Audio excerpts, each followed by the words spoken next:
Buka. Semua. Ayo Mas Ari. Udah belum? Udah. Oke, Bang Iskandar Sitorus. Ya, malam tuh semuanya. Siap.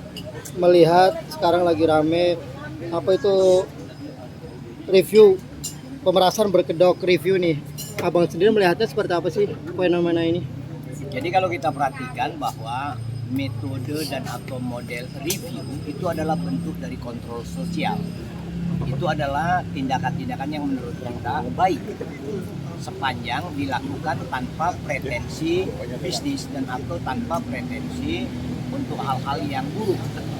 Namun ketika akhir-akhir ini banyak orang mereview baik itu produk makanan, minuman, fasilitas-fasilitas penginapan maupun produk-produk habis pakai seperti kosmetika yang berujung pada seperti kasus yang terjadi pada Nikita Mirzani, itu kita hindari.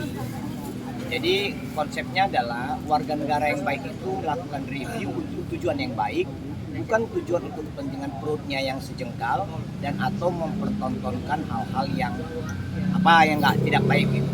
Jadi bukan karena juga kasus Nikita Mirzani lantas orang-orang tidak bisa mereview. Tetapi kasus ini menjadi pelajaran bersama bahwa jika hendak mereview tanpa tendensi buruk, kita yakin bahwa hasil review itu berguna untuk publik. Tetapi ketika melakukan sudah dimulai dengan niat buruk, ini akan menjadi rusak atau membuat reputasi para warga negara yang sering mereview menjadi buruk. Padahal ini kan seperti ungkapan kiasan pepatah masa lalu. Jangan karena nila setitik rusak susu sebelanga. Kami apresiasi hormat kepada orang-orang yang mereview yang banyak yang baik. Acungkan jempol untuk mereka. Tetapi untuk orang-orang yang mereview dengan tujuan memeras, nah jempol harus ke bawah untuk mereka. Jadi pun ada kasus-kasus hukum karena pemerasan dengan dalih review, bukan itu membuat warga negara lainnya harus berhenti atau takut. Jangan pernah menyerah dengan usaha-usaha baik, karena hal-hal baik itu harus selalu kita dukung. Itu sebenarnya. Berarti Bang ini tidak pernah salah orang yang mereview dengan tujuan yang baik ya Bang ya, pastinya. Tapi untuk review sendiri di undang-undang ada gak sih Bang? Mungkin undang-undang Bepom segala macam ada gak sih Bang sebetulnya? Sebenarnya itu tidak lepas dari kebebasan berekspresi, mengeluarkan pikiran, baik lisan, tulisan, dan atau berbentuk gambar bergerak dan lainnya. Itu tidak bisa dibatasi.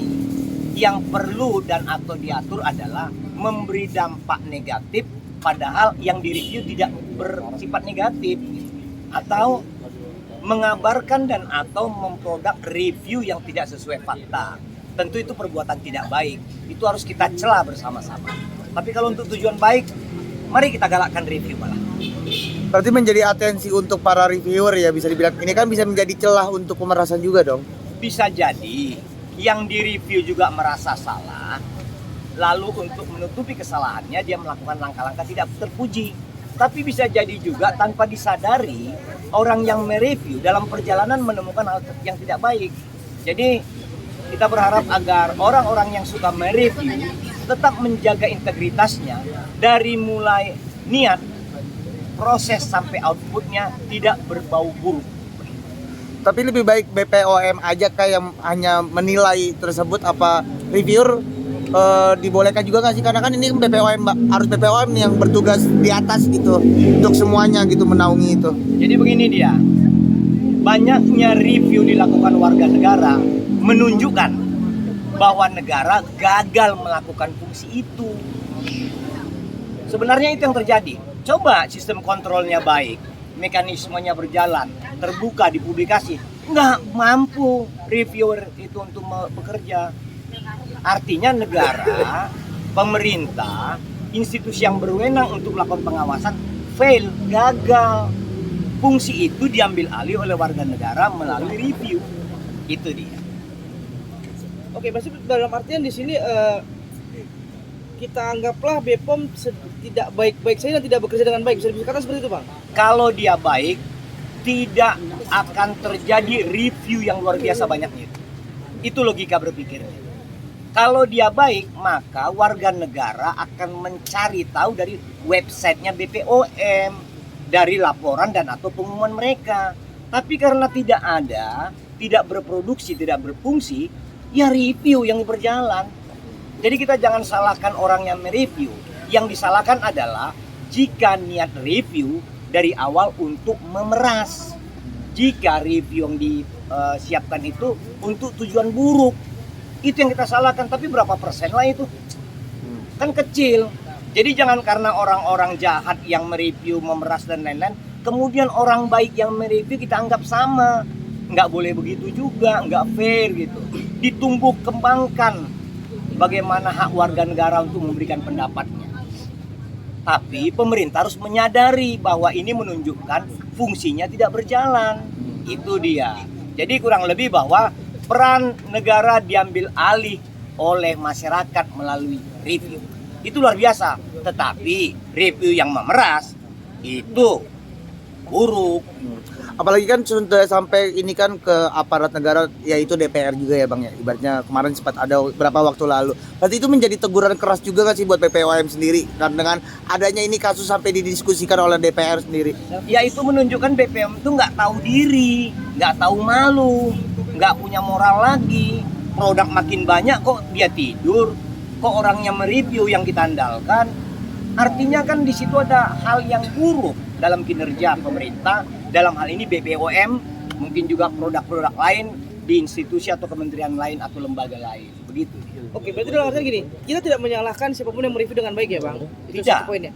Yang kalaupun kita boleh, bukan menghalangi kita, tapi kalaupun kita boleh menyalahkan satu pihak, ya BPOM, karena masyarakat tidak lagi percaya dengan BPOM, Bang. Makanya mereka mereview sendiri gitu loh, Bang. Bisa dikatakan seperti itu gak sih, Bang? Jadi begini dia, ketika instrumen negara tidur atau tidak berkinerja seharusnya, maka warga negara mengambil peran itu untuk menyelamatkan dirinya, untuk menyelamatkan masyarakat. Ini momentum baik.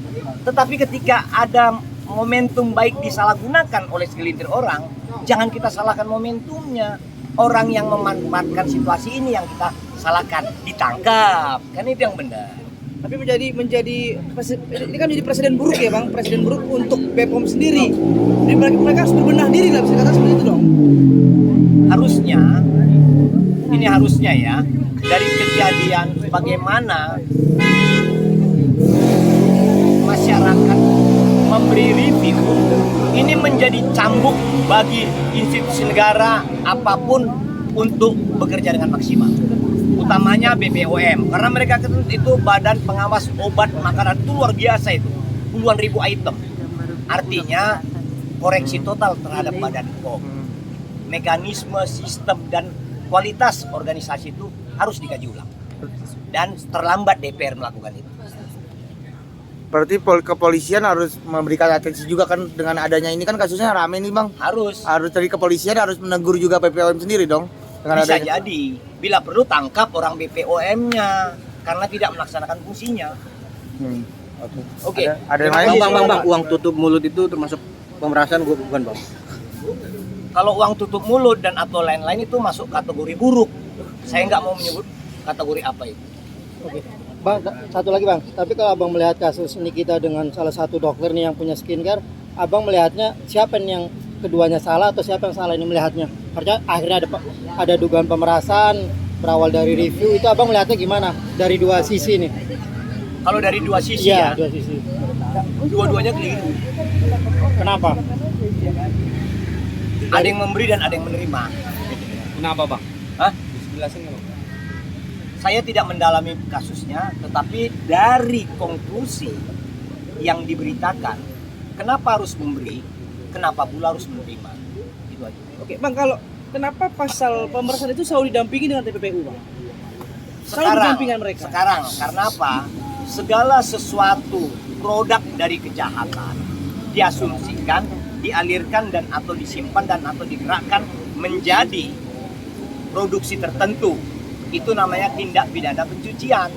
Kalaupun diumpetin di rumah, dia tidak TPPU, itu tetap menjadi barang bukti kan? Oh, itu bisa disita negara bang, aset ya? Sangat.